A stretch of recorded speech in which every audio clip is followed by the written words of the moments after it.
मध्य प्रदेश के पूर्व मुख्यमंत्री शिवराज सिंह चौहान का नाम प्रधानमंत्री पद के लिए कि शिवराज सिंह चौहान को कांग्रेस क्यों प्रमोट करना चाहती है?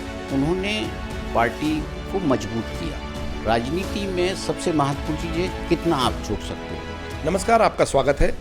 देश में नई सरकार बनने जा रही है और नरेंद्र मोदी को एनडीए के नेता के रूप में चुना जाने की बात सामने आ रही है। लेकिन उस बीच संघ और बीजेपी के कई नेता ऐसे भी हैं जो कि इन सब मामलों में चर्चा में शामिल नहीं है और ये भी कहा जा रहा है कि संघ इस बारे में फिर से पुनर्विचार करने की बात कर रहा है कि संगठन और सत्ता में किस तरह के बदलाव होने चाहिए। इस बीच कांग्रेस के कुछ नेताओं ने मध्य प्रदेश के पूर्व मुख्यमंत्री शिवराज सिंह चौहान का नाम प्रधानमंत्री पद के लिए और बीजेपी के कुछ नेताओं ने देश के अध्यक्ष बीजेपी के अध्यक्ष के लिए नाम सुझाया है। तो अचानक से सरगर्मियां बढ़ गई हैं और हम देख सकते हैं कि ट्रेंड एक शुरू हो गया है, वायरल हो गया है पूरे देश में कि शिवराज सिंह चौहान को कांग्रेस क्यों प्रमोट करना चाहती है। इस मुद्दे पर चर्चा के लिए हमारे साथ वरिष्ठ पत्रकार दिनेश गुप्ता जी हैं। दिनेश जी खासी पकड़ रखते हैं इन मामलों पर और हम उनसे जानेंगे कि शिवराज सिंह चौहान के बारे में पहले तो कि एक सीजन नेता हैं, सर्वमान्य नेता हैं, और दूसरा कांग्रेस का जो प्रयास है वो किस निगाह से देखी जाएगा, किस नज़र से देखा जाएगा। दिनेश जी, आपकी क्या राय है? शिवराज सिंह चौहान सबसे लंबे समय तक मध्य प्रदेश में मुख्यमंत्री रहे और लगभग 20 साल ही मानिए, उनको बीच का कुछ पीरियड छोड़ दिया जाए 17-18 साल होता है। तो इतने लंबे समय तक कोई भी व्यक्ति मुख्यमंत्री तब रह सकता है जब उसे सारे लोगों स्वीकार कर रहे हों। उनकी पार्टी में एक स्वीकार्यता तो बनी ही मध्य प्रदेश में और उन्होंने पार्टी को मजबूत किया। केवल सरकार चलाना महत्वपूर्ण नहीं होता। आप 2003 में भाजपा जब सरकार में आई और 5 में जब वो पहली बार मुख्यमंत्री बने, उसके बाद केवल 2018 में भी वो भी काफ़ी कम अंतर से भाजपा चुनाव हारी थी और फिर वापस उसने 20 के बाद बाई इलेक्शन हुए, उसमें जीता। फिर जो 23 का इलेक्शन भी शिवराज सिंह चौहान के चेहरे पर लड़ा गया, कोई दूसरा नहीं था। तो वो संगठन के आदमी हैं। और इसमें मैं एक बात ये जोड़ दूं कि जो कांग्रेस से बीजेपी में आए थे उनको भी संभाला उन्होंने। जैसे सिंधिया आए थे, उनको साथ लेकर चले। एक तरह से जो है वो एक नीति, एक पूरी योजना के तहत उन्होंने काम किया। उनको झुकना आता है। राजनीति में सबसे महत्वपूर्ण चीज़ है कितना आप झुक सकते हो। यदि दिल्ली में जो आज हलचल मची है वो क्यों मची कि गठबंधन सरकार आने के बाद देखते हैं कि आप मोदी जी कितने फ्लेक्सिबल हैं, अमित शाह कितने फ्लेक्सिबल हैं।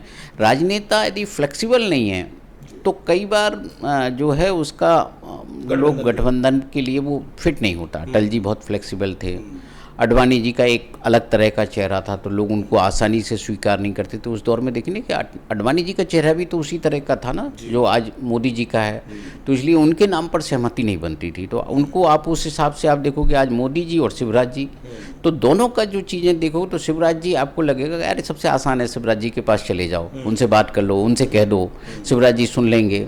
तो उनके यहाँ कोई रोक टोक नहीं है, कोई बंधन नहीं है। वो नेता नाराज है, उसके कंधे पे हाथ रख के, बगल में बिठा के, खाना खिला के किसी भी तरह से वो मना लेंगे। जिसके घर जाना पड़ेगा वो घर चले जाएंगे, जहाँ जैसे बात करनी होगी कर लेगी। ये जो खूबी है उनकी, उसी खूबी के कारण वो आज एक जो है इतने बड़े राजनेता हैं। उन्होंने जो दिल्ली की राजनीति में लगभग 5 के बाद से सक्रिय नहीं रहे, लेकिन पूरा देश उनको जानता है। एक जो है विजनरी लीडर हैं वो। और दूसरा हिंदी स्टेट में या साउथ में स्टेट में भी चले जाइए, उनका जो मामा ब्रांड है वो नुकसान देने वाला नहीं है। आप यदि संगठन में जाएंगे तो संगठन में आप देखिए कि युवा मोर्चे में रहे, वो भाजपा में राष्ट्रीय स्तर के नेता रहे, मध्य प्रदेश भाजपा के अध्यक्ष रहे, तो संगठन में भी उन्होंने बहुत काम किया है। उन्हें पता है कि भाजपा का संगठन कैसे चलाया जाता है।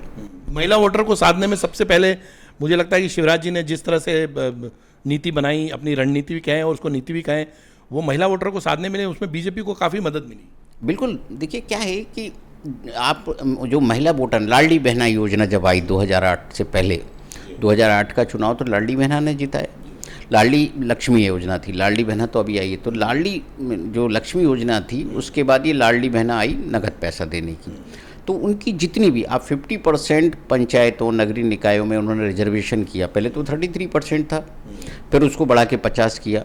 तो जो पूरा फोकस उन्होंने किया था आधी आबादी पर किया था। तो आधी आबादी का जो वोट है वो हमेशा आप शिवराज जी के साथ रहता है। आप विधानसभा चुनाव में देखिए, सबसे ज़्यादा महिलाओं का जो वोट परसेंटेज था वो भाजपा के पक्ष में गया और बड़े बड़े वोटों से जीते। जो लोग कभी 2000 से जीतते थे वो भी 50,000 से जीत गए। तो ये चमत्कार करने की क्षमता शिवराज जी में है।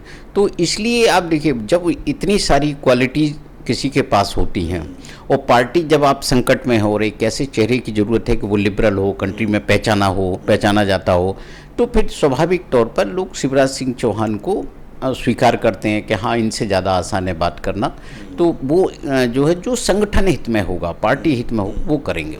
तो अब हम बात करते हैं कांग्रेस के कुछ नेताओं की, जैसे सुप्रिया सिनेत ने जो है विवेक तनखा ने, और जो कांग्रेस के दूसरे नेता हैं उदित राज ने, यानी कि एक विधायक है संजय यादव, उन्होंने भी ये कहा है कि शिवराज सिंह चौहान को प्रधानमंत्री बनाना चाहिए, नितिन गडकरी या शिवराज सिंह चौहान को। अब ये बात अचानक से प्रधानमंत्री बनाने की कहाँ गई? क्या मोदी जी और संघ के रिश्ते को लेकर फिर से कुछ बातें सामने आई हैं? क्या मोदी जी के प्रधानमंत्री बनने को लेकर और उनके जितने गठबंधन के नेताओं से रिश्ते हैं उसको लेकर भी सवाल खड़े हो रहे हैं? तो पहले हम आपसे ये जानना चाहेंगे कि मोदी जी और गठबंधन के नेताओं के सवाल पर, दूसरा ये शिवराज जी की ये बात कहाँ से आई? नहीं, देखिए, मोदी जी और गठबंधन के नेता, आप पूरी प्रक्रिया देखिए। आप 4 जून को जो रिजल्ट आया, ये मोदी जी की उम्मीदों के अनुरूप नहीं थे। उन्होंने तो वो 400 पार, मतलब ये मानते थे कि 335-40 सीट तो भाजपा की आराम से आ जाएगी।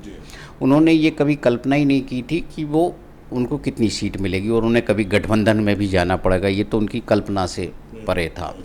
और चुनाव प्रचार के दौरान जिस तरह का उनका राजनीति थी उनकी, चाहे वो पोलराइजेशन की पॉलिटिक्स हो, चाहे डिवीजन की पॉलिटिक्स आप कह लीजिए कि देश में आप 2 भागों में आज फिर बांट रहे हो, हिंदू मुस्लिम, जिस तरह से प्रधानमंत्री ने बात कही वो लोगों को थोड़ा सा अटपटी लगी। क्योंकि कोई पार्टी का दूसरे तीसरे नंबर का कोई नेता ये बात कह रहा होता तो अलग बात थी। आप कितने भी वैश्विक नेता हों, लेकिन अपनी कंट्री में आप जो है रिलीजन के आधार पर डिवीजन करने वाले नेता तो नहीं बन सकते ना। राजनीति आप करते रहिए लेकिन चुनाव में नहीं कर सकते। तो उसके कारण लोगों को लगता है कि एक कट्टर चेहरे के साथ नहीं जाना चाहिए, क्योंकि भारत की राजनीति में विविधता है।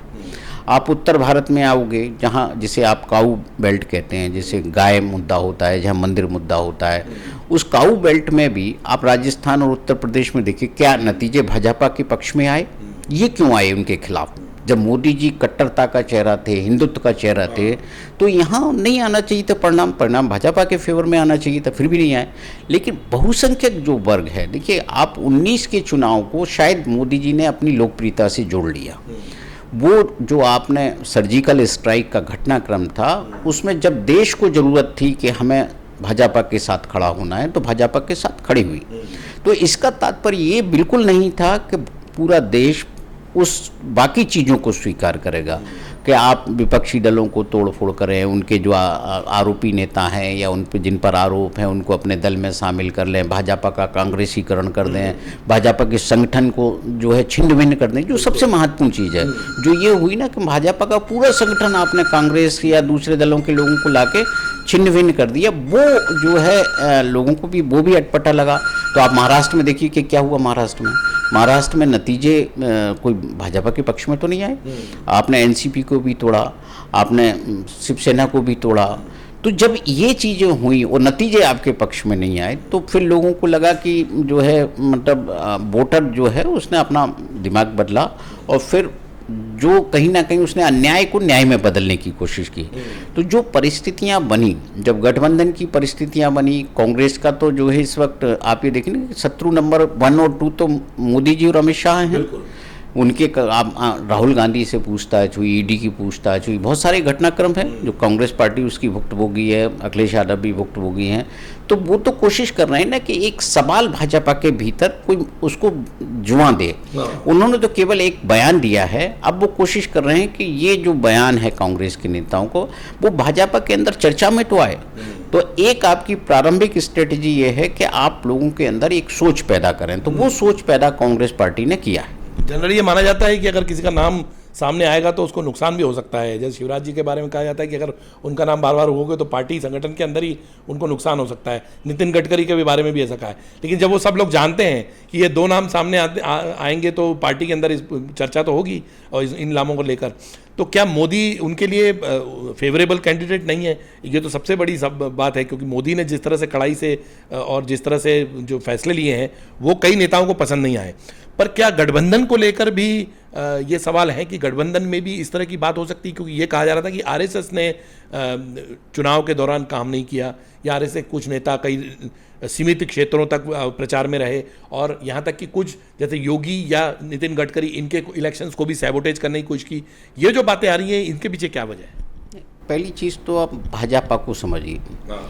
भाजपा एक कोई स्वतंत्र राजनीतिक दल के तौर पर आप उसे नहीं देख सकते, क्योंकि वो एक संघ की पॉलिटिकल विंग है। क्योंकि संघ उनकी आप मात्र संगठन कह लीजिए, पितृ संगठन कह लीजिए, जो भी कह लीजिए, वो आप संघ है उसमें। कभी किसी ने सोचा तो होगा, या हम देखते भी हैं कि पार्टी का अध्यक्ष, राष्ट्रीय अध्यक्ष कौन तय करता है कि कौन बने? जेपी नड्डा अध्यक्ष बन गए, तो जेपी नड्डा का नाम तो कहीं से आया होगा, कहीं से तो कोई चीज़ तो हुई होगी। तो ये सब संघ से होता है, और संघ बताता है कि भाजपा में क्या करना है। जो संघ का संगठन महामंत्री होता है वो बताता है कि 2 साल पूरे हो गए, अब इनको चुनाव तक इनकी आवश्यकता है तो बढ़ा दें, और अन्यथा आपको चेंज करना है तो चेंज कर ले। ये कोई आज की वो व्यवस्था नहीं है। ये व्यवस्था जब से भाजपा बनी है, जब जनसंघ था तब भी ऐसी व्यवस्था थी कि संघ जो है पर्दे के पीछे पूरा ऑपरेट करता था, जैसे गांधी परिवार ऑपरेट करता है, लेकिन वो फ्रंट में ऑपरेट करता है, संघ पर्दे के पीछे करता है। तो संघ की इस व्यवस्था को कहीं ना कहीं से आप देखिए कि ये हुआ कि संघ का महत्व कहीं ना कहीं कम करने की कोशिश हुई थी, कि जो तय करना है वो संघ को तय करना है। लेकिन जब संघ से बड़े चेहरे हो जाते हैं तो निश्चित तौर पर बहुत सारी चीज़ें सामने आ जाती हैं कि संघ के लिए जो व्यक्ति कोई चुनौती बन जाए या संस्थाएं चुनौती बन जाएं, तो संघ कई बार उस पर खामोश हो जाता है। इस दौरान जो बयान आया था, जैसे जेपी नड्डा साहब का, कोई ऐसा तो है नहीं कि बिना सोचा समझा बयान होगा कि साहब हमें संघ की ज़रूरत नहीं है, जब हम कमज़ोर थे तब ज़रूरत थी, आज हम सक्षम हो गए। इस बयान को क्या कहोगे आप? एक अहम भरा बयान था ना, और ये किस आधार पर कि आपने 2 चुनाव सिर्फ जीत लिए। अटल बिहारी वाजपेयी ने तो जो है 5-6 दशक तक इस देश में राजनीति की, और भाजपा की राजनीति की, संघ को भी संभाला उन्होंने। उनके टाइम पर इससे ज़्यादा संवेदनशील माहौल था, तब भी उन्होंने सारे गठबंधनों को साथ लेकर चलाया। आज जो गठबंधन में जो ज़रूरत है वो ऐसी है जो सबको चला ले। देखिए, एक थ्रेट गठबंधन के सदस्यों के बीच में भी, यदि हमने आज मोदी जी और शाह साहब को छोड़ दिया तो कल ईडी और सीबीआई ऐसा ना उनको परेशान करने लगा। ये जो डर है ईडी और सीबीआई के नाम का, सरकारी एजेंसियों का, ये डर कभी डॉक्टर मनमोहन सिंह के समय क्यों नहीं आया? ये कभी अटल बिहारी वाजपेयी के समय क्यों नहीं आया? जब डी राजा जेल गए थे 2G घोटाले में, तो तब भी जो है ये नहीं आरोप लगा था कि संस्थाओं का दुरुपयोग हुआ। लेकिन आज तो आप देखिए ना कि खुलेआम आरोप लग रहा है। आप जो है कि जो लोगों को जेल में जा रहे हैं, जांच चल रही है, बहुत सारी जो चीज़ें हैं वो हो रही हैं। तो कहीं ना कहीं गठबंधन के लिए एक ऐसे चेहरे की आवश्यकता होती है जो सबको साथ लेकर चल सके। वो चेहरा शायद लोग इसमें देखते नहीं हैं। अब शिवराज जी, ऐसा कहा जाता है कि जैसे 70% उनको वोट मिले हैं विदिशा से, 8 लाख से ज़्यादा मतों से जीत के उन्होंने रिकॉर्ड बनाया है। इसके अलावा जो है 56% से ज़्यादा उनके एरिया में, क्षेत्र में उनका प्रचार हुआ है, 56% ज़्यादा उनको वो हुआ है। और उसके अलावा उनको ये भी कहा जा रहा था कि केंद्रीय मंत्री बनाए जा सकते हैं। सिंधिया और वीडी शर्मा के साथ साथ शिवराज जी का भी नाम था। तो ये सब जब चीज़ें चल रही थी, तो ऐसे में अब आप ये कहा जाए कि या तो प्रधानमंत्री पद के लिए उनका नाम चला रहे हैं, या ये कहा जाए कि शिवराज जी एक अच्छे राष्ट्रीय अध्यक्ष हो सकते हैं बीजेपी के लिए। तो इस बारे में आपकी क्या राय है कि बीजेपी अगर उनको राष्ट्रीय अध्यक्ष बनाती है, जैसे कि अटकलें चल रही हैं, तो उसमें शिवराज जी के रोल के बारे में आप क्या सोचेंगे? शिवराज जी हर पद के लिए मुफीद व्यक्ति हैं। आप युवा मोर्चा के अध्यक्ष से लेके विद्यार्थी परिषद या कोई भी आप उनका जो भी काम उनको दिया गया, उन्होंने पूरी निष्ठा के साथ उस काम को किया। आज यदि वो अध्यक्ष की बात आएगी तो वो पूरे देश में संगठन को मजबूत करने के लिए जुट जाएंगे वो। और जो जिस काऊ बेल्ट का हम जिक्र कर रहे हैं हिंदी भाषी में, वो तो एक है ही। आप दक्षिण भारत में आप देखिए, आप जो लोकसभा चुनाव को पहले याद करिए कि मोदी शाह साहब ने उनको दक्षिण की तरफ भेजा था कि आप जाइए, तो उन्होंने वहाँ भी काम किया और वहाँ भी सभाएं ली, वहाँ सब कुछ किया। तो जीत महत्वपूर्ण नहीं है कि वो कितने वोटों से जीते, वो यदि जो है इससे और भी ज़्यादा वोटों से जीत जाते तो शिवराज सिंह चौहान का कद कम नहीं होना था। ये तो जीत तो ऐसी है कि उनकी लोकप्रियता, उनका क्षेत्र जिससे उनका कनेक्ट बना हुआ था, उनको डिस्कनेक्ट नहीं किया उन्होंने। 2004 का चुनाव था, वो आखिरी लोकसभा चुनाव उन्होंने लड़ा था। तो आज जब वो इतने वोटों से जीतते हैं तो मतलब लोग ये कहते हैं कई चेहरों के लिए तो जीत के नंबर मायने नहीं रखते कि कितनों से जीते हैं। सबको मालूम था कि शिवराज सिंह चौहान रिकॉर्ड बनाएंगे, तो रिकॉर्ड बनाया। अब जब दिल्ली में जाते हैं तो सर्व स्वीकार एक सॉफ्ट जो होता है ना, बिल्कुल सॉफ्ट फेस हैं, और जो कॉमन मिनिमम प्रोग्राम में यदि जो है सेकुलर कोई एजेंडा होता है तो शिवराज सिंह चौहान वो पहले व्यक्ति होंगे जो सेकुलर एजेंडा को अपने हाथ में लेंगे। आप ये बात मैं ऐसे नहीं कर रहा हूँ मैं, आप मध्य प्रदेश में वो इतने साल मुख्यमंत्री रहे, उन्होंने एक युग जो एक दशक में जो युग आया, उस दशक से पहले उन्होंने हमेशा ईदगाह पर जाकर ईद में लोगों के साथ मिले। लेकिन जब ये देखा कि पार्टी की रीति नीति बदल रही है तो उन्होंने कहीं ना कहीं ईद की नमाज से अपनी दूरी बना ली। तो वो चूंकि उनकी राजनीतिक मजबूरी थी, क्योंकि उनकी पार्टी का ये फैसला था कि हमारी लाइन ये है। तो आज वो यदि पार्टी ये कहेगी कि नहीं हमारी लाइन राम मंदिर अब हमारा जो मुख्य एजेंडा था वो हो गया, अब देश को हमें सामान्य परिस्थितियों में ले जाना है, तो एकमात्र आदमी है वो है शिवराज सिंह चौहान। आप उन्हें प्रधानमंत्री बनाएं ना बनाएं, लेकिन उनका जो व्यक्तित्व है वो जैसा है वो वैसा ही रहेगा।